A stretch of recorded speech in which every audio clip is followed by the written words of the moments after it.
gran experiencia, una gran trayectoria en movilidad sostenible, en urbanismo sostenible, en definitiva, bueno, con un bagaje importante. Discúlpenos estos minutillos que hemos tenido unos pequeños problemas de conexión. De hecho, nos falta un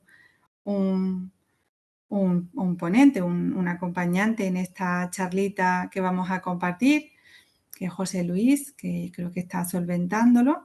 Pero bueno, mientras, bueno, pues nos vamos presentando. Me acompaña Álvaro Rodríguez, que bueno, Álvaro pues lleva pues como un año creo como director de Asuntos Públicos de Voy España. Y bueno, esta persona tiene un doctorado en economía, viene del mundo de la sostenibilidad y la economía circular. Álvaro fue director de comunicación de la Asociación de Directores de Comunicación en madrileño, tiene también vínculos con Andalucía, su madre de Jaén, su abuela de Sevilla, su padre Tengo cuatro castellano-leonés. apellidos andaluces. Una buena mezcla. En cualquier caso, Álvaro tiene una gran trayectoria en temas de sostenibilidad, de movilidad sostenible, incluso coordina en España la Fundación contra el Cambio Climático de Al Gore. Y bueno, pues nos contará un poco su experiencia, debatiremos con él en la, digamos, la penetración de estos nuevos modos suaves, ¿no? de desplazamiento en las ciudades, ¿no? Voy Technologies, en España, Voy España, es una gran empresa que pues está presente casi, en más de 100 ciudades a nivel mundial, y en España pues están presentes ya en Madrid, en Sevilla y en Málaga, ¿no? Y nos contará un poquito, ellos ponen a disposición de la ciudad flotas de patinetes eléctricos, y nos contará un poquito, su experiencia, un poco cómo se integran este tipo de dispositivos en lo que es el ecosistema urbano, ¿no? Entre otras muchas cosas que hablaremos con él. Y bueno, como saben, estamos en plena celebración de la Semana Europea de la Movilidad. Este año, esta campaña es como la principal campaña de sensibilización de la Comisión Europea en cuanto al fomento de la movilidad urbana sostenible, el fomento del uso del transporte público y de los modos, como les digo, de los modos alternativos, ¿no? El tema de este año son el fomento de mejores conexiones, ¿no? Entonces, en esto también, como les digo, Álvaro pues nos irá contando. Y por otra parte, voy a ir presentándolo, aunque aún no se haya conectado. Si acaso, incluso le hago una llamada telefónica, porque también es una persona con amplio bagaje en urbanismo sostenible. José Luis Cañabate es un urbanista, entre otras muchas facetas que desarrolla. Está formado en urbanismo en la Universidad de los Países Bajos. Tiene un amplio bagaje, ha hecho más de 100 proyectos por toda Iberoamérica, en España, ha participado en los primeros planes de movilidad urbana sostenible de las principales ciudades españolas también fue presidente fundador del movimiento Free Car Cities. Y en definitiva, también les invito, no sé si él, porque esto no me lo había contado, pero lo he visto yo por ahí investigando un poquillo, y dio una conferencia TED en Cuenca sobre el alma de las ciudades. Que les invito a verla porque la verdad es que merece la pena, no tiene desperdicio, ¿no? Se define como un médico de la ciudad sostenible y de las ciudades medioambientalmente sostenibles, ¿no? Y mientras...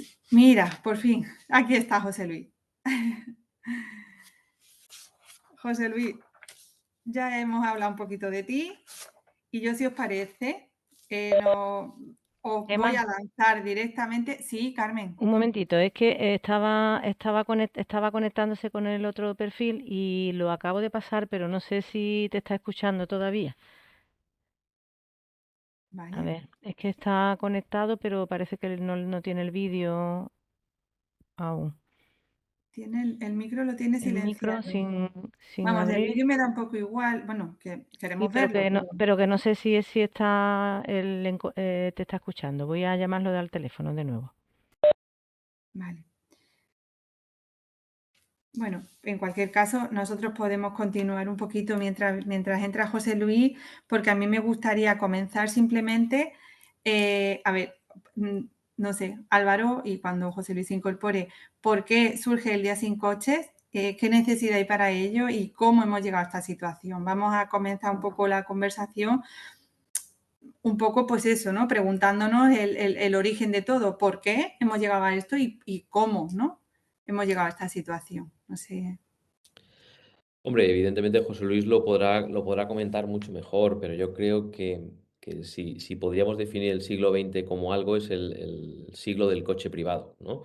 Es en el que el coche significaba la libertad, el éxito, la realización personal. Casi se podía, según el modelo de coche que tuvieras y lo nuevo que fueras, pues eso significaba que eras un éxito en la vida o no, ¿vale? Y eso ha definido el siglo XX. Lo que pasa es que nos hemos dado cuenta que las ciudades han ido creciendo, vamos hacia un mundo en el que la mayor parte de la población va a vivir en ciudades y todos no podemos, o las ciudades no pueden coexistir si pretendemos que todo el mundo plantee sus realizaciones personales a base de tener el coche más grande que el vecino, porque al final las ciudades son las que son. Y sobre todo hay una cosa que no podemos olvidar: las ciudades no son para los coches, son para las personas.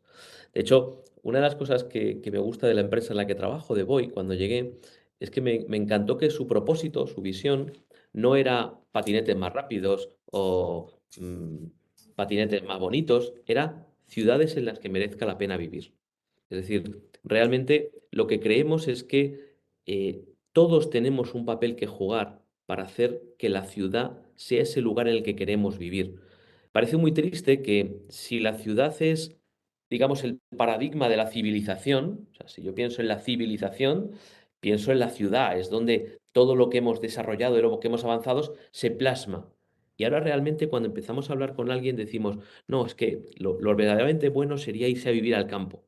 Dices, pues algo hemos hecho muy mal si la calidad de vida es irse de la ciudad. A lo mejor es que tenemos que replantear la ciudad para que sea un lugar en el que merece la pena vivir. Y ahí tenemos que plantearnos que si el 70 o el 80% del espacio público es para el coche particular, algo no estamos haciendo del todo bien. Y ese es un movimiento que ahí se ha iniciado en unas ciudades antes, en otras ciudades después, pero que está llegando y es imparable. Es decir, hay que centrarse en la persona, no en el vehículo. Es decir, el vehículo es un medio para moverse.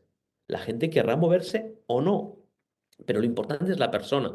Y eso implica un modelo de ciudad mucho más limpio, mucho más resiliente, mucho más eficiente energéticamente, un modelo mucho más verde, un modelo en el que puedes disfrutar de la ciudad, puedes salir a la calle sin peligro de que te atropelle un coche.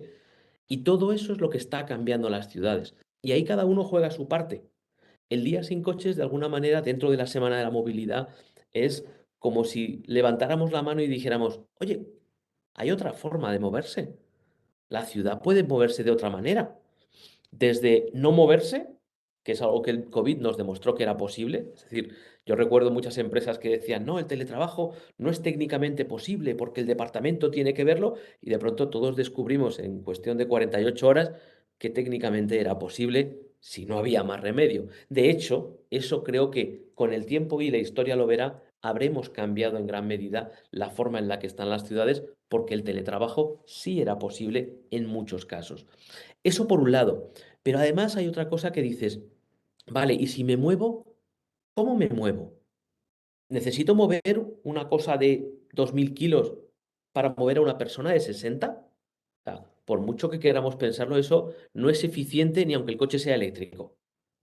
Parece lógico que vayamos hacia un transporte público, una ciudad de los 15 minutos, en la que realmente yo pueda, mediante transporte público y bicicleta, patinete o andando, moverme a donde quiera moverme. Y eso es lo que se está construyendo, y cada vez, y esta es la buena noticia, hay más ejemplos de ciudades que están consiguiéndolo. Sevilla es un buen ejemplo de una ciudad que en 15 años hemos visto cómo ha ido avanzando, pero hay otras más, en España y en Europa. Y eso es algo que nos da esperanza. Y yo creo que es muy positivo que haya un día en el que podamos decir, oiga, ¿se pueden hacer las cosas de otra manera? Y luego hacerlo, claro. Me encanta. José Luis, parece que ya te vemos, nos escuchas. ¿Me oís? Fenomenal. También. Pues Ya está. Venga, qué bien.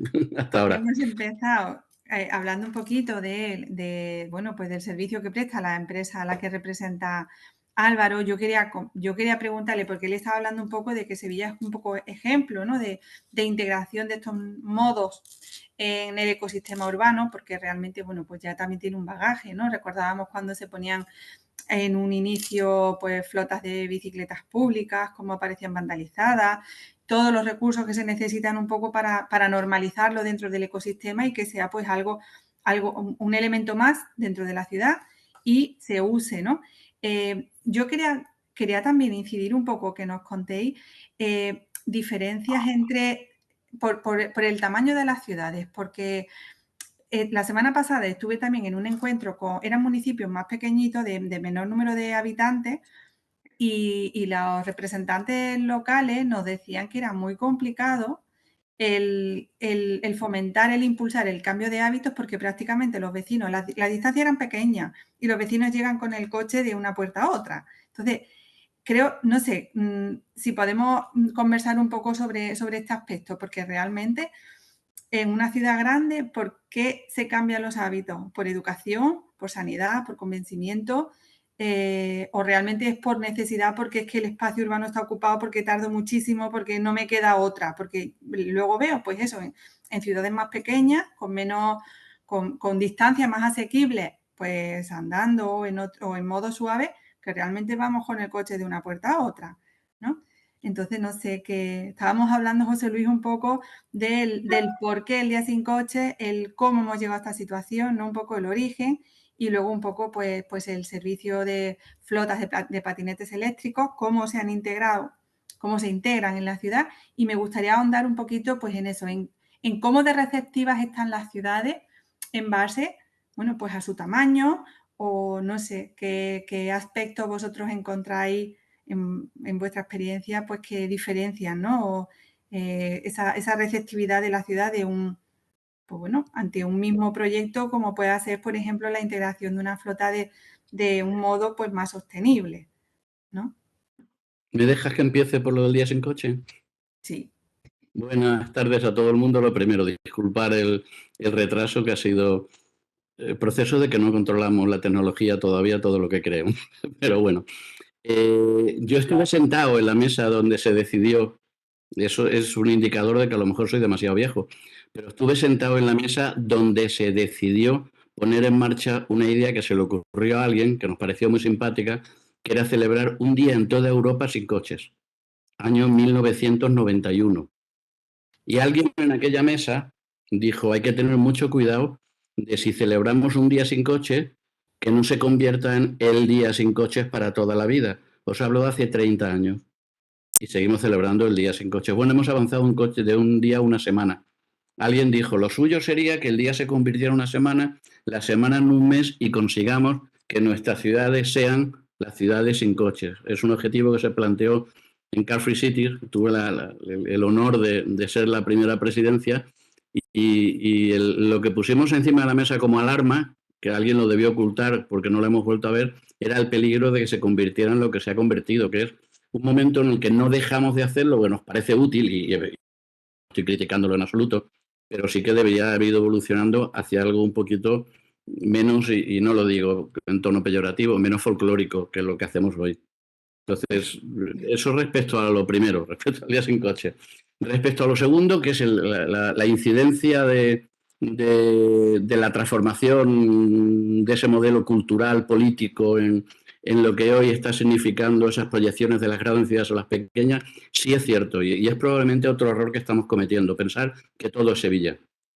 Sevilla es una ciudad que ha sido pionera en un montón de cosas, lo sabéis los que estáis en la administración pública, habéis sido realmente destapadores de ollas de muchísima presión, pero Sevilla también ha sido, como son las grandes ciudades muchas veces, están sujetas a tensiones políticas muy fuertes, ha sido la ciudad de las fluctuaciones en todo tipo de ideologías urbanas.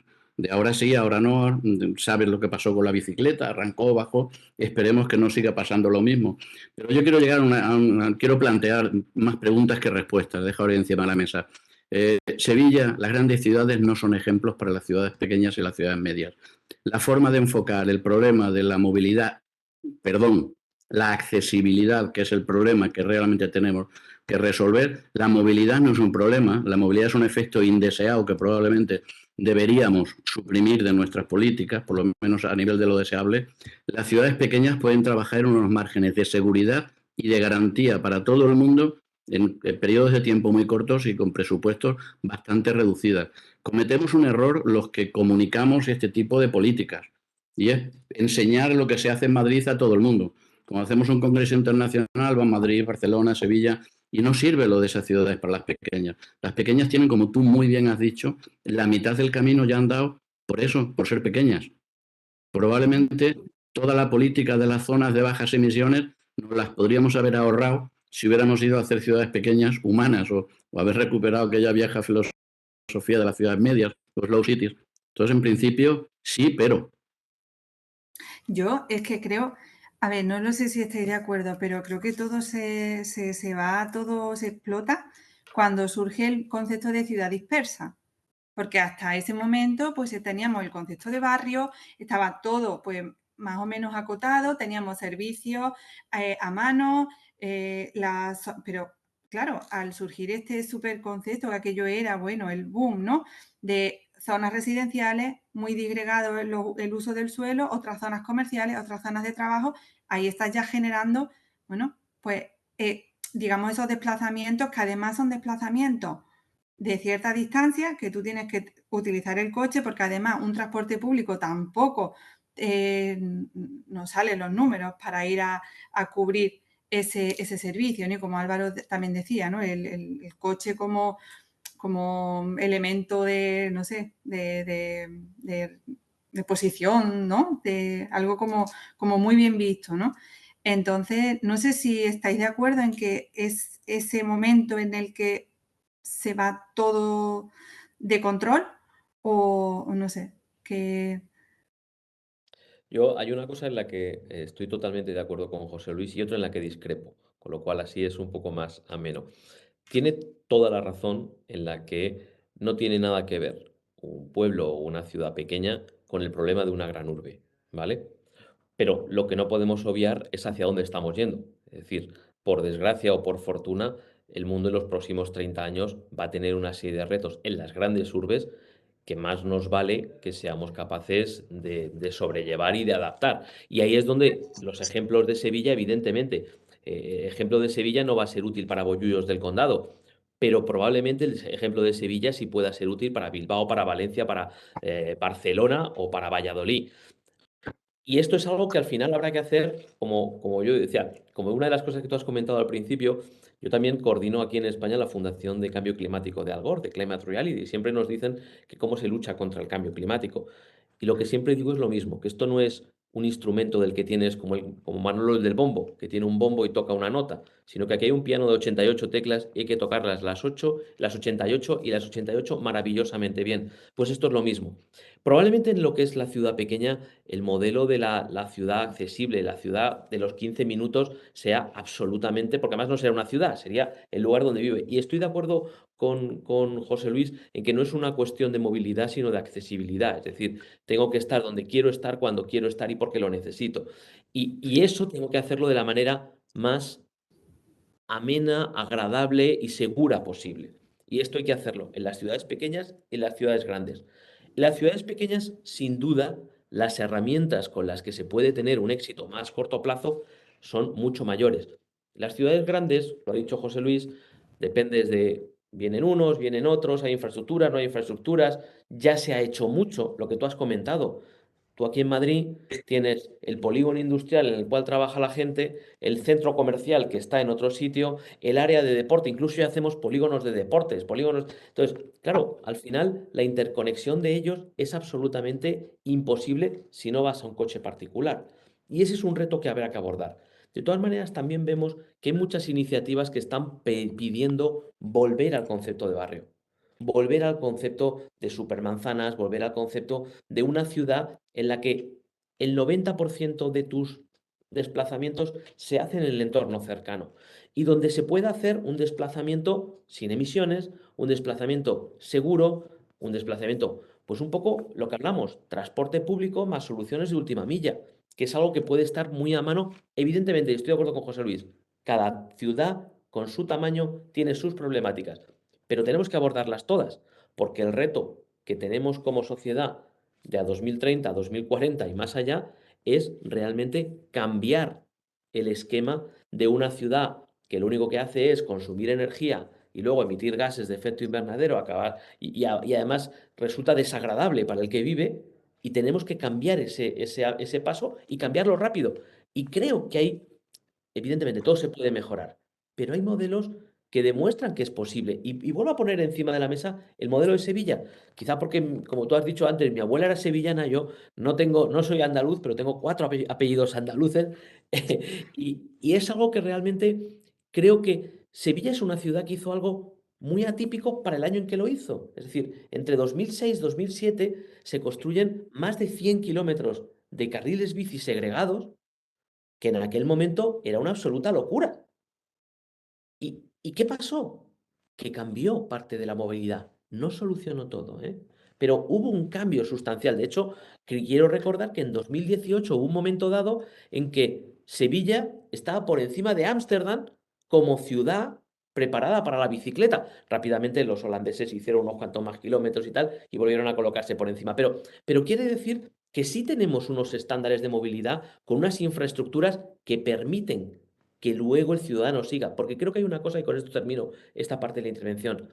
Siempre vamos a la política del palo. Es decir, voy a generar zonas de bajas emisiones y que la gente no pueda entrar. Voy a poner una tasa para que no... Y eso sin duda funciona.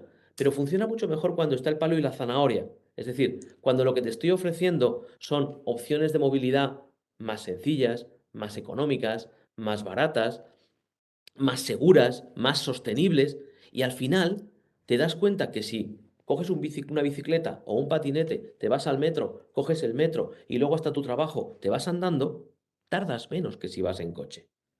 Y entonces no hace falta que te obliguen a dejar el coche, es que tú vas a querer dejarlo. Y hay que jugar con todo eso también. Sí, José Luis, te paso la pelota para que... No estoy de acuerdo aunque no estés de acuerdo conmigo. Pero siguiendo esa línea de argumentación, que me parece totalmente válida, ya que hay un enorme sector de la población que no está de acuerdo conmigo, las ciudades grandes no pueden proyectar todos los aprendizajes, toda la generación de cultura de movilidad. Pues vamos a ir a la palabra correcta, vamos a dejar de engañarnos. Todas las líneas de políticas urbanas, que es donde está el motor generador de los problemas de todo lo que estamos hablando, que han planteado algún tipo de aproximación en la práctica, incluida esa palabra y por recuperar el mundo de los holandeses, esa palabra tan extendida a nivel mundial ahora mismo, que era la compacidad de las ciudades, incluida esa, han terminado en duplicar el tamaño del problema. Yo recuerdo perfectamente aquellas mesas en las que hablábamos de Los Ángeles como el demonio. Lo poníamos como el ejemplo de reparto modal que jamás se podía conseguir en nuestras ciudades. La dirección que teníamos que diametralmente opuesta a plantear en todos nuestros planes. Entonces teníamos menos de 300 vehículos cada 1.000 habitantes en las ciudades andaluzas. No había ninguna que pasara. Parece que Sevilla rozaba los 300. ¿Sabes cuál es la media hoy en España? Sí la sabes, ¿no? Después de 30 años, 400 coches cada 1.000 habitantes, los que tenía en aquella época Los Ángeles. Así que los modelos macro que no han sabido proyectarse hacia los espacios micro donde nuestro urbanismo no le ha interesado, y es cierto, es así, no le ha interesado desarrollar políticas de pequeños atractores, pequeño comercio, pequeñas empresas, pequeña vida de barrio. Por supuesto, excluyo la supermanzana porque no creo que sea un modelo válido, escalable para construir ciudades. Es un modelo inmobiliario que tiene cierta gracia como actuación, no ha sabido evolucionar nunca hacia el modelo de barrio. Son actuaciones simpáticas, pero se han quedado en actuaciones simpáticas, eso sí, muy bien vendidas siempre. Pero la palabra barrio que la has utilizado tú es el concepto mágico, es el concepto al cual en su momento Buchanan intenta llegar y y por no sé qué, o sí sé qué, pero no queremos saberlo nunca, lo dejamos en mitad de camino y hoy con timidez, quizás con un poquito de cobardía también, se intenta recuperar con el concepto de las zonas de bajas emisiones, aunque nos dejamos por medio la mitad de las historias. Pero si la ciudad grande no es proyectable a la ciudad pequeña, sí que es proyectable la ciudad pequeña a la ciudad grande.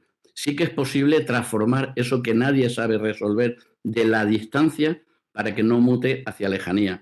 Hemos cometido un error todos, terrible, terrible, desde los comienzos de los 90, y es pensar que podíamos cambiar la ciudad de la lejanía. Hay una ciudad de la lejanía, cautiva de la lejanía, que por lo menos en nuestra generación no lo vamos a poder tocar. Pero hay otra ciudad tendencial, que es la ciudad de la cercanía, que sí podemos bloquearla, mimarla y cuidarla.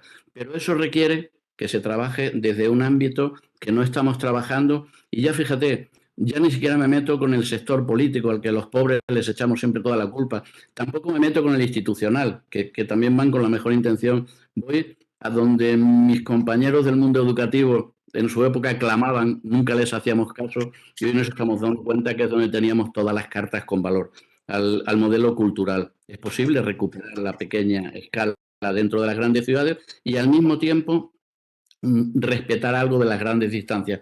Pero eso significa trabajar ahora con dos ciudades. Significa que los modelos de transporte que estamos planteando, aplicando toda la modelística, las nuevas infraestructuras, se congelen. O sea, realmente den respuestas al problema, pero las cifras que tenemos hoy del peso de las demandas inevitables de esa ciudad de distancias, que es el gran problema, nunca hemos sabido resolver, resulta que es, y se nos repiten, llevo más de 30 modelos analizados en España y fuera de España, y en todos los modelos nos sale la misma cifra. No necesitamos más del 30% del viario de ninguna ciudad para solucionar toda la demanda de movilidad motorizada, incluyendo la privada y la pública. En ninguna ciudad, y no lo he hecho yo, que me puedes decir, tú eres tendencial a verlo con ojos bondadosos, que aman bicis, peatones y esas cosas que van despacito. Pues no lo he hecho yo. Ya intentando autocriticarnos, se lo encargamos a los ingenieros de modelación de transporte más duros que conocemos. Y nos dan siempre la misma cifra. Necesitamos, como mucho, el 30% de lo que tenemos en una ciudad. Eso significa que llevamos 60 años metiendo una cantidad de viario en nuestras ciudades para usos que no los necesitamos. El 70% del espacio que hoy los planes, incluidos los planes generales, llaman viales, no son viales, por lo menos no son viales vocacionalmente, son calles. Y me voy a la segunda pregunta que si no me va a hacer Gemma, me gustaría que me hiciera. ¿Cómo se ven los espacios públicos entonces a partir de ahora en la ciudad? Ese 70% de espacios viales que los jerarquizamos en los planes con un montón de nombres rarísimos, son calles. Afortunadamente, nuestro amigo Yangel empezó a pintar calles como espacios públicos hace tiempo. Parece que ha gustado en el ámbito político, parece que está gustando en los ámbitos ciudadanos y hemos empezado a reproducirlo. Pero el 70% del espacio no construido dedicado a transporte de nuestra ciudad deberían ser desde mañana, que además no cuesta dinero. Si es que nada más que quitar, si lo hemos visto hasta en Nueva York, si es nada más que quitar los trastos y convertirlos en espacios funcionales donde puede entrar algún cochecito. Pero lo que representáis el sector vuestro es una herramienta de apoyo increíble para reforzar este tipo de estrategias. La inversión de cómo se ven los planes generales debe ser de la noche al día. Y tenemos que empezar probablemente por los colegios, después por las escuelas de arquitectura, después por las de ingeniería. Y nos hemos equivocado, hemos echado la culpa a los políticos. Políticos, al fin y al cabo, los pobrecitos hacen lo que les decimos nosotros. Entonces vamos a tocar el problema un poquito más en su origen.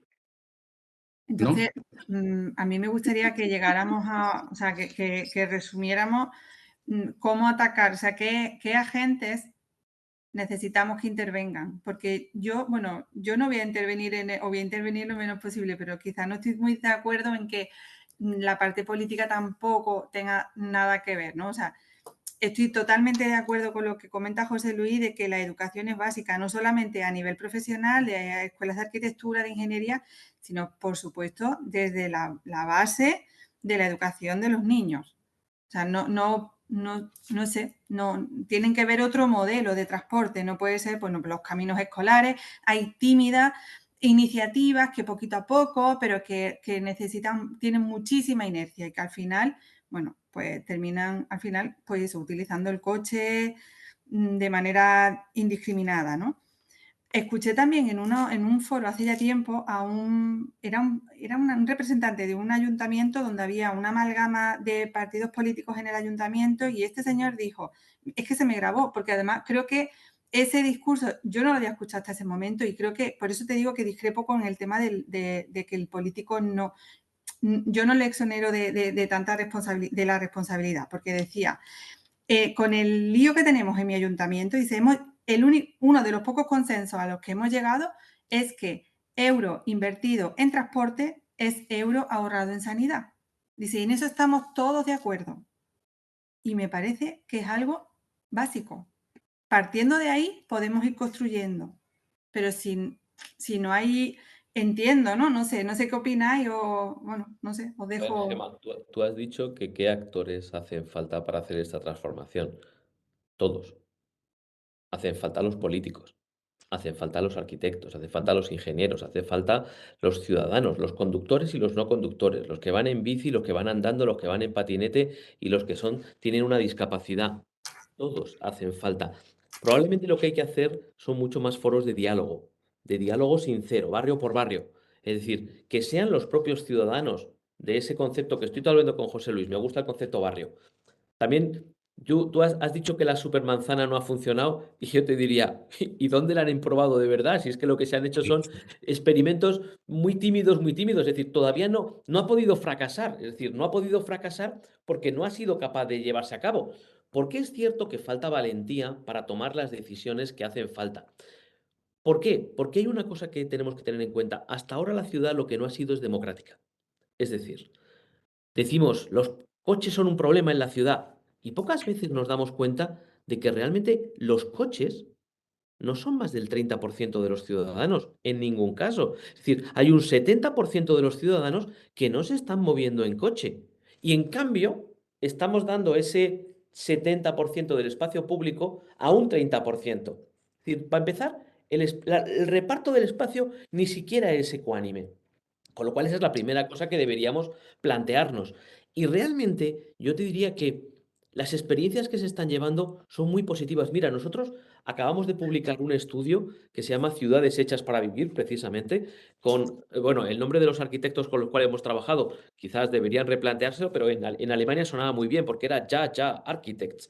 Aquí en España es Jaja Architects con J, entonces suena un poco así. Pero bueno, hemos trabajado con ellos sabes que estamos ahora mismo en más de 100 ciudades y claro, eso nos permite analizar muchas realidades distintas y muchas problemáticas distintas. Y lo que hicimos fue desarrollar en ese estudio, cualquiera que lo quiera buscar, va en la página web y se lo descarga, está en español también. Entonces, analiza soluciones posibles para evolucionar las ciudades actuales, para hacerlas mucho más amables, mucho más vivibles. Es decir, pasa por lo que ha dicho José Luis, reducir el espacio para el vehículo particular y dar mucho más espacio para la persona, para el encuentro, para el comercio, para que los niños jueguen. Ojo, que luego evidentemente hay que hibridar soluciones con transporte de mercancías, que pueda haber unos horarios, porque al final, evidentemente, la ciudad sigue teniendo que comer, sigue teniendo que poder tener, el bar tiene que seguir, el señor que lleva las cervezas al bar tiene que poder seguir parándose con la furgoneta en alguna parte para llevarle las... O sea, todo esto tienes que buscar soluciones una a una, pero lo que vemos es que cuando se aplican combinadas, la ciudad cambia. Y es cierto, por desgracia, que no hay ninguna ciudad que dices, mira, esta ciudad era un caos, ha aplicado todos estos modelos que plantea José Luis y ya es el paraíso. No, no lo hay. Pero sí hay ciudades que se han acercado más y ciudades que no se han acercado o que incluso se han alejado en dirección contraria. Entonces, por eso yo, cuando hablo del modelo Sevilla o del caso Sevilla, no es porque Sevilla sea perfecta, Dios me libre. A Sevilla le faltan muchísimas cosas, pero por lo menos en muchos ámbitos yo sí creo que es una ciudad que ha avanzado, aunque sea a pasos, en una dirección que otras muchas no lo han hecho. El tema de la micromovilidad, que digamos es el campo que puedo yo controlar un poco más, es clarísimo. Es decir, yo voy a poner, por poner un ejemplo de una ciudad que no sea española, Berlín. Berlín es una ciudad que ha sufrido una transformación en 30 años radical. Y además ha pasado por varios estadios, porque una cosa era el Berlín antes del año 90, otra cosa era el Berlín del año 90 al 2000, otra cosa es el año 2000 al 2010 y otra cosa es el Berlín de hoy. El Berlín de hoy es una ciudad que dices, wow, ¿dónde han ido los coches? Hay muchísimo menos coches. De hecho, ves menos coches que bicicletas o patinetes por la calle. Y te das cuenta que además la forma de moverse, la forma de vivir, etcétera, etcétera, es como si hubieras desinflado la ciudad y te dices, es que viven menos millones de personas antes que ahora. Y dices, no, ahora viven más. Pero han hecho un reparto de la ciudad diferente. Hacen que realmente sea una ciudad donde dices, ostras, solo les falta el sol que tenemos en España, que eso no lo van a tener nunca, evidentemente. Pero realmente notas que hay una mayor tranquilidad en la ciudad. Luego, si una ciudad como Berlín puede hacerlo, ¿por qué no una ciudad como Madrid, como Barcelona, como Valencia, como Sevilla? Por supuesto que podemos. No es que podamos, es que no nos queda otra. Es que no nos queda otra. Tenemos que hacer ciudades que estén preparadas para lo que va a venir. Y lo que va a venir, pues ya hemos tenido una muestra este verano. Es decir, hay que quitar tanto asfalto sin cubrir con verde, porque eso se convierte en una isla de calor en verano. Y cuando te viene un verano como este, eso es algo insoportable. Hay que quitar coches de la ciudad, sobre todo coches de combustión. También de los otros, alguno habrá que quitar. Pero los de combustión, desde luego, porque lo que no puede ser es que la zona más contaminada de las ciudades sea el entorno de los colegios a la hora que entran los niños. Es que eso es como decir, pero ¿a qué mente se le ha ocurrido esto? El entorno de los colegios a la hora de entrada y salida de los colegios debería ser una especie de santuario de emisiones. Debería ser donde no hubiera ni un solo coche. Porque si no, quien se va a respirar esas partículas, ese monóxido de carbono, van a ser los niños pequeños que entran al colegio. Y hay iniciativas que están funcionando muy bien. Por ejemplo, yo, la ciudad que vivo, Rivas, aquí en Madrid, hace un año hicieron una cosa bastante radical, que es poner vallas delante de los colegios y cortar las calles a 100 metros de cada colegio. Y se prohibieron los coches. Los primeros 15 días protestaba la gente. Los segundos 15 días empezaste a ver muchos niños que no iban andando, que iban andando. Luego empezaron a aparecer las bicicletas. Y ahora todo el mundo asume que si tienes que llevar en coche a tu hijo, lo dejas a 100 metros y lo acompañas. Y el entorno de los colegios ha bajado la contaminación. Es decir, con un concepto que Jaime Lerner, que Ah, conocerá José Luis, llevó a cabo en Curitiba, que es cuando tú no Lo tienes todo el dinero para hacer todo lo que te gustaría. he trabajado con él, he tenido la fortuna y el Era, orgullo de haber trabajado con Yo él. le conocí en Sevilla. era un tema, era un personaje que quería sacar yo después. O sea, es maravilloso que seguir. Tuve Pues Jaime, el yo honor de recuerdo una trabajar frase con él. que cenando en la taberna del Alabardero, ahí en Sevilla, me dijo un día una frase que a mí se me quedó grabada. Hablando de, porque yo le pregunté, oye, esto de, porque él hizo una cosa que fue la metronización del autobús, es decir, y dice, ¿y esto cómo lo has hecho en Curitiba? Y decía, es que no teníamos dinero para hacer un metro porque Curitiba era una ciudad pobre. Y entonces dije, bueno, pues convertimos los autobuses en metros, es decir, creas líneas de autobús que funcionan como el metro, con paradas cada 3 minutos, con una frecuencia, etcétera, etcétera. Y la frase que dijo es que la verdadera creatividad aparece cuando le quitas un cero al presupuesto. Luego añadió, bueno, en nuestro caso cuando le quitamos dos. Y es eso, es decir, la creatividad permite un concepto de acupuntura que permite que una ciudad ya construida, actuando de manera económica en ciertos puntos, cambia la dinámica de la ciudad. El ejemplo de los colegios que acabo de contar es uno, pero hay otros muchos. Y eso es algo que Pero, podemos hacer. Y ahí entran patinetes, bicicletas, gente andando, señores con su comercio en la puerta del... Sobre todo en un lugar como España, donde tenemos muchas horas de sol y se puede estar en la calle, que eso es muy importante. Álvaro, somos un poco mentirosos. Yo tuve la suerte de estar en el hábitat 2 y he tenido la desgracia de estar en el hábitat 3. He estado en comisiones de los dos y se han movido papeles idénticos del hábitat 2 al hábitat 3. Idénticos, idénticos, el mismo formulario, la misma declaración de intenciones, la misma descripción de la estructura de los problemas, los mismos planteamientos, idénticos después de 20 años. Y además he tenido la fortuna a veces y el infortunio a veces de estar en esos 20 años participando en todos los procesos que en su momento se describieron y que luego se han intentado redescribir. Entonces resulta que los que han venido al Hábitat 3, la mayor parte no estuvieron en el 2 y no se acordaban de que eso ya se había dicho. Y digo que somos muy mentirosos porque nos cargamos de discursos emotivos a la hora de plantear un plan de movilidad, una política municipal, acompañar al mejor de los candidatos que nos caiga cerca con todo el cariño del mundo, en que lo haga bien y ponga el sellito de la pirámide de la movilidad, que a mí ya me empieza a cansar por falsa. Pirámide de la movilidad en la que todos reconocemos, expresando algunas cifras, que la mitad de las personas de una ciudad son peatones reales. Y como es verdad, y los últimos son los coches, que le dejamos un triangulito pequeño al final, empezamos a invertir dinero en hacer planes de movilidad, estrategias de movilidad, políticas. No sigo. Y cuando se sienta el que se sienta a hacer el plan, no conozco un solo plan de movilidad que haya hecho una evaluación de cuál es la capacidad peatonal de la ciudad.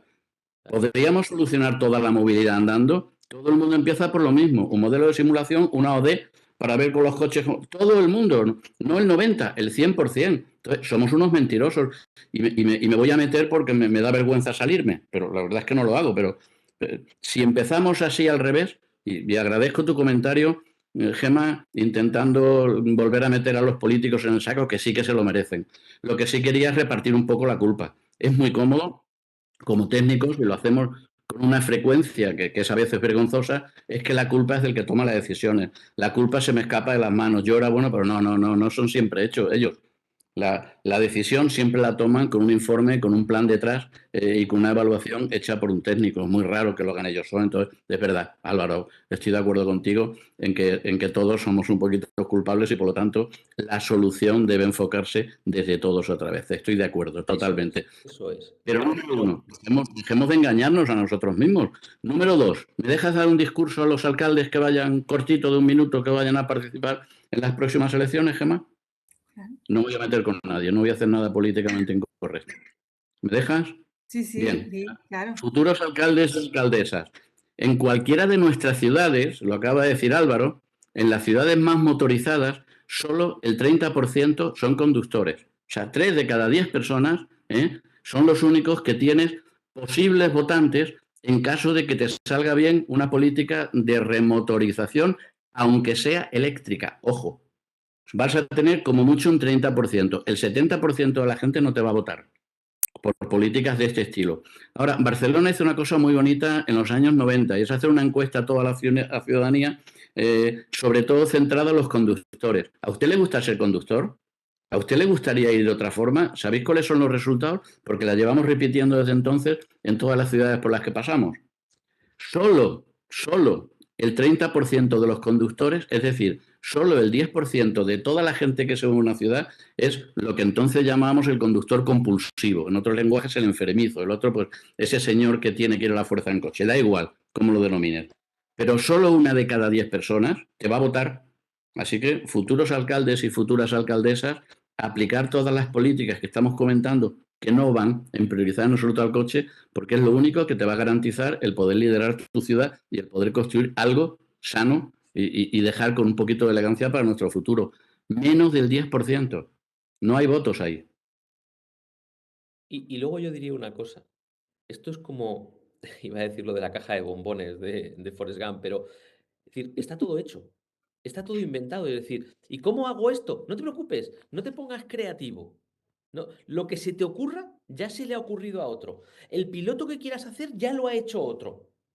Solo tienes que ver lo que tienes como opción y dedicarte a coger lo que te guste de cada sitio y aplicarlo a tu ciudad. Es decir, de verdad, que no hace falta volver a inventar la rueda. Ya las venden en unos concesionarios. De verdad, solo tienes que irte y comprar la rueda que mejor se adapta a tu coche. Quizá el ejemplo de la rueda no es el mejor traído para este debate, pero se entiende lo que quiero decir. Entonces, realmente, que yo es donde me harto de decir, por favor, miremos qué cosas bien se están haciendo en muchas ciudades. Vitoria está haciendo cosas muy interesantes. Por ejemplo, Pamplona está haciendo cosas muy interesantes. Sevilla, a mí me gusta mucho alguna de las cosas que están haciendo. Tenemos ciudades como Pontevedra, donde básicamente han hecho el metrominuto, que básicamente es Acabo de camines volver en a la ciudad. El acabo de volver de metrominuto Pontevedra. de Pontevedra, para lo que tú decías, José Luis, la pequeña ciudad de eso, de 50.000 habitantes para abajo, ¿no? Es decir, el metrominuto es que usted puede ir andando a todos los sitios de la ciudad y tardes unos 10 minutos. Cierto. Eso es posible. Obviamente, habrá que hibridarlo con pequeñas lanzaderas eléctricas para que la gente con movilidad reducida también pueda moverse por la ciudad. Y habrá que hacerlo de manera que la gente pueda ir en bicicleta, en patinete, pero adaptándose. Por ejemplo, un ejemplo que estamos haciendo nosotros en Sevilla. En Sevilla, una de las cosas que tienen nuestros patinetes, digo nuestros patinetes, pero esto lo podría hacer cualquiera, es adaptar la velocidad a la zona en la que estás automáticamente. Cuando tú entras en una zona donde puede haber peatones, y se permite que convivan ambos, tú bajas a 10 por hora la velocidad automáticamente. No es que le pides al conductor que lo haga, no. Que lo bueno que tiene la tecnología es que te dice, ¡pum!, te bajo a 10 por hora. Con lo cual, vas a la velocidad de una persona haciendo footing. No hay riesgo de que atropelles a nadie. Es decir, todo eso son soluciones que tenemos. Solo hay que aplicarlas. Solo hay que aplicarlas. Incluso tú puedes hacer que la gente pueda moverse en un carril bici y tendrás que decir, por ejemplo, oye, ¿cómo hago? Que eso es muy importante, para ponérselo fácil a la gente. Pues una cosa que se hace es, donde hay una parada de metro, pon al lado una de bicicletas y una de patinetes, para que la gente pueda hacer esa primera milla, luego en metro y la última milla. Eso no es que se pueda hacer, es que donde se hace funciona y cambia la ciudad. Ojo, muy importante. Y como al principio he dicho la palabra patinete, y sé que en la mente de muchos lo que ha aparecido es la imagen de un caos, de patinetes, viejecitas atropelladas y patinetes por las aceras, debo decir que esa imagen fue cierta. Y es parte del problema que tiene este sector. Pero también os digo una cosa, en Sevilla acabamos con el problema en 24 horas, era muy sencillo. Era tan sencillo como utilizar lo que llamamos la colocalización GPS para decir, a partir de mañana usted solo puede aparcar en este cuadrado que acabo de geolocalizar. Y si no deja el patinete ahí, no le dejo terminar. ¿Qué pasó? Que en 24 horas dejó de haber patinetes por las aceras. No era tan difícil. De hecho, era bastante sencillo. Solo había que tener la voluntad para hacerlo. Es decir, ¿por qué? Porque yo tengo que entender que mi futuro en una ciudad pasa porque una persona pueda ir con un carrito por la acera. O sea, mi derecho a disfrutar de un patinete no puede estar por delante del de una persona con movilidad reducida para salir de su casa. Y o comprendemos que esto tiene que ser un ecosistema en el que todos convivan, o las soluciones no funcionarán. Y lo mismo me vale para el señor que quiere aparcar su moto en mitad de la acera o como para el que quiere ir a 60 por hora por una calle de un solo sentido. No, señor. En esa calle, por cierto, importante, esto no es una legislación que haya que hacer a futuro. Lo comentaba yo con Pera Navarro hace un mes que estuve con él y le decía, ojo, hace año que en España, en cualquier calle de un solo carril por sentido, la velocidad máxima es 30. Ahora solo nos falta cumplir la ley que ya tenemos. Claro, porque claro, cuando la velocidad es a 30, entonces de pronto la cosa cambia, porque el señor de la bicicleta ese que va molestándome cuando voy con el coche va a 25. A lo mejor Pero es que el Álvaro, que va a la velocidad correcta soy yo. no puedes poner calles a 30 de 4 metros y medio de ancho de circulación. O sea, si tú lanzas dos mensajes al usuario, que es el normativo, el cognitivo, que es que no vayas a más de 30, y lanzas uno puramente emocional, que es el que realmente induce conductas y comportamientos, que es un carril de 4 metros y medio, jamás va a ir la gente a 30. Estamos un poco locos. El constructor municipal no tiene nada que ver con el legislador nacional. Un ejemplo lacerante son nuestros paseos marítimos. No vaya usted a más de 20 porque esto está lleno de niños jugando a la pelota y son 3 carriles, cada uno de ellos de 4 metros, uno al lado del otro. Es imposible que no corras ahí, con cualquier medio de transporte. Vamos a dejar a Gemma que Quería... siga, perdona. No, fabuloso, Si no, ¿qué me hacemos sabe el mal debate entre cortaros, José Luis y yo, O sea, tú pero mete baza. tenemos tan poco tiempo y tantos temas y sois tan apasionados en vuestros razonamientos que es que me gustaría tocar también otros temas. Por ejemplo, y un poco lo has apuntado, José Luis, con esta última intervención, el mensaje que se da, la comunicación. ¿No creéis que es necesaria, por ejemplo, tema vehículo eléctrico que de puntilla se ha nombrado un poquito? Es como la panacea, ¿no? Sin embargo, es cierto que no me soluciona ningún problema, o sea, me soluciona, sí, la contaminación local a nivel salud, sí, en ciudad, vale. Si yo cambio todos los vehículos actuales por eléctricos, es lo único. Estoy sin con ello no soluciono el problema de la ocupación del espacio y aparte lo que estoy haciendo es trasladando el problema de la contaminación al sitio donde se genera esa electricidad. Por lo pronto, o sea, primero, recargas con energías renovables, pero el problema de la ocupación del espacio, que es lo que hoy también nos tiene aquí, realmente ese problema no lo estoy solucionando y se está dando un mensaje, creo que equivocado o no completo, ¿no? Creo que, no sé si podemos hablar un poquito sobre eso, sobre las técnicas de comunicación, el mensaje que se da, que creo que al igual que la educación, también hace falta mucho mensaje, mucha comunicación. Y luego una cosita que quiero también, me gustaría que se dijera, porque empezamos hablando de, es cierto, ¿no? En Sevilla hace muchos años se llevó a cabo una revolución con la construcción de esa red de carriles bici. Ojo, porque yo, por ejemplo, soy peatón, o sea, soy peatón, transporte público, peatón, transporte público. Y esos carriles bici, ole, porque se hicieron, pero se hicieron en aceras. Esos carriles bici, no te puedo dar cifras, pero un porcentaje muy elevado se hicieron sobre terreno que se le quitó al peatón, no se le quitó al coche. Entonces, un poco en esa línea, en ese razonamiento, sí que quería, por ejemplo, Álvaro, ¿qué porcentaje de vuestros usuarios se captan realmente al vehículo privado y no son usuarios de transporte público o de bici o de Mira, peatones? yo te digo, la última encuesta que hemos hecho, de nuestros usuarios actuales, el 35%, cuando les preguntas, te manifiestan que ellos o sea, han dejado el coche porque se han dedicado, o sea, han visto que tenía una opción de movilidad normalmente compartida con el transporte público, no suelen ser movilidades únicas. Es decir, hay un 35%, con lo cual quiere decir que no somos la solución ni la panacea, pero somos parte de la solución. Aquí lo Sí, importante es que cada uno sea parte de la solución y al final entre todos podamos hacerlo. Y esa es un poco la clave, yo creo. 35% nos parece bien, queremos que sea más. De hecho, te digo, con Metro Sevilla nosotros tenemos una magnífica relación porque ellos saben que cuando trabajamos juntos, el número de usuarios de ambos servicios aumenta. Y lo vemos, o sea, los números responden. ujú, Pero todavía falta tiempo, es decir, hay que hacer un proceso de aprendizaje, de concienciación, de comunicación, como tú bien has dicho, y es muy importante. Y hay una palabra que tú has dicho. A mí ver el puente del Quinto Centenario atascado con coches eléctricos tampoco que me parezca un éxito para nadie. La clave es el vehículo compartido. Es decir, comprarte un coche, si alguien hiciera los números, de comprarte un coche que se pasa el 95% del tiempo parado, cuando dices, ¿y no te saldrían mejor los números cogiendo un transporte compartido? Que además lo puedes tomar donde te haga falta, puedes tomar el vehículo que te hace falta en cada momento. Hoy me hace falta una furgoneta a cargo, cojo una furgoneta a cargo. Hoy me hace falta un vehículo porque vamos mi mujer y yo. Hoy me hace falta una moto, una moto. Hoy me hace falta un patinete, una bici, una bici. Pero sabes que ese vehículo lo van a utilizar 4, 5, 6, 8 personas al día. Es decir, reducirías, si todos utilizáramos vehículo compartido, dividirías por 8 el número de vehículos en la calle para el mismo servicio y la misma satisfacción.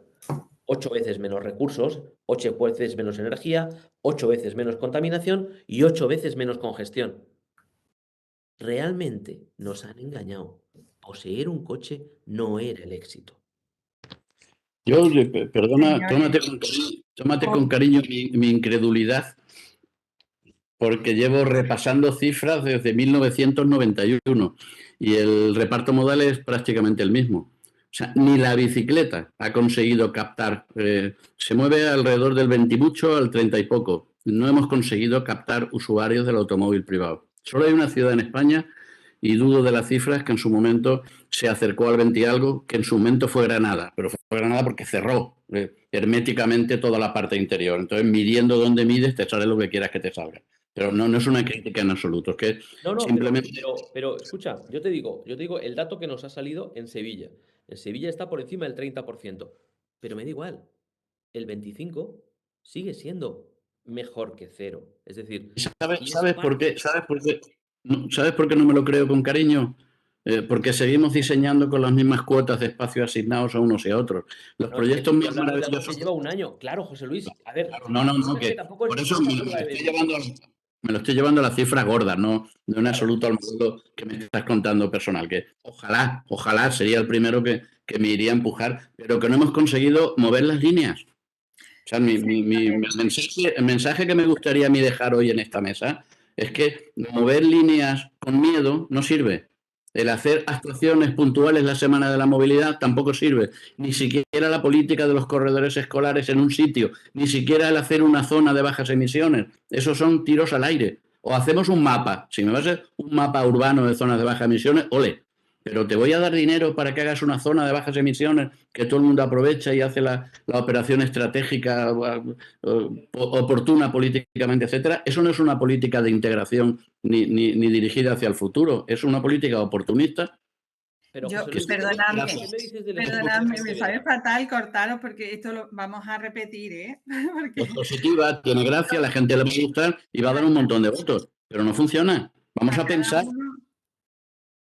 A cada uno, por favor, os pido para terminar 2 titulares, cómo, no sé, hacia dónde vamos o cómo, hacia dónde va esto y sobre todo, qué hacer, qué consideráis prioritario hacer para cambiar la tendencia, para ir hacia donde queremos ir, a esa ciudad con alma alegre que hablabas tú, que contabas tú en tu charlita de TED en Cuenca, José Luis. ¿Qué hacer? O sea, ¿qué os parece como más prioritario para llegar a esa ciudad alegre? Cada ¿Quieres uno. concretar tú, Álvaro? Yo en 2 palabras nada más, porque además me tengo que ir muy rápido. Ser conscientes de que el 70% de nuestra ciudad es espacio público. El espacio público no es un sitio al que se va, no es un sitio al que me monto en algo para ir al espacio público. Eso es un error de concepto. El espacio público debe ser lo que piso en cuanto salgo de la puerta de mi casa. El espacio público es una cosa dinámica y al ser dinámica debe formar parte del movimiento y de las políticas de movilidad. El 70% del espacio diario de nuestras ciudades hay que invertirlo, pero en un periodo de una legislatura. Y alcaldes, solo el 10% os va a votar suponiendo que os voten. Esas políticas en ninguna ciudad del mundo han mantenido gente mucho tiempo en los gobiernos. En cambio ha pasado todo lo contrario. Tenemos ejemplos miles, empezando por el insigne maestro que en paz descanse, Jaime Lerner, del que hemos aprendido mucho y al que adoramos muchos de nosotros, y todas las políticas están saliendo. Es mucho más fácil de lo que nos imaginamos, pero hay una contradicción absoluta en la visión de la escala física y de la escala funcional. Hay que retomar el paso primero, la educación en los colegios. Los niños que hoy son niños, en 2 alcaldes, son universitarios. Y en otros 2 alcaldes son los que están tomando decisiones sobre dónde pongo el bordillo. En total, en 3 o 4 alcaldes convertimos gente que tenemos que empezar a educar en los futuros ciudadanos que van a construir este mundo. Entonces, yo he desplazado mucho mi cursor hacia el nivel educativo. Yo creo que hoy uno de los grandes retos que tenemos es la educación y, por supuesto, no convertir, por dar una respuesta a la pregunta que no has terminado de hacer, participación, comunicación, divulgación en manipulación. O sea, participación, comunicación y divulgación son 3 patas de una mesa muy rica que puede proyectar el futuro de una sociedad a través de sus ciudades y que puede ser maravilloso. Y no lo utilicemos para lo que se está utilizando. Así que mensaje positivo, por supuesto. Tuvimos 10 años en los que tuvimos que leer los problemas, que fue el final del siglo.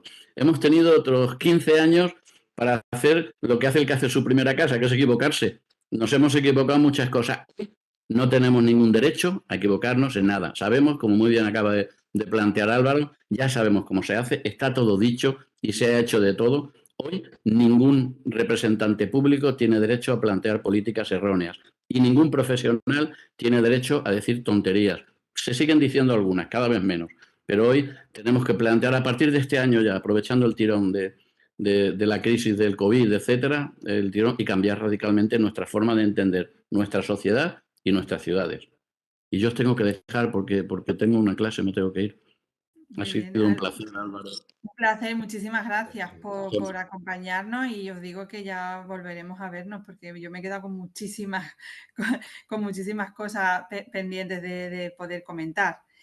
Álvaro, también me gustaría que tú nos dijeras, bueno, pues eso, ese último titular. Mira, yo el último titular te diría el siguiente, y un poco alineado con lo que acaba de decir José Luis. Es decir, tenemos las soluciones en la palma de la mano. Solo tenemos que tener que utilizarlas.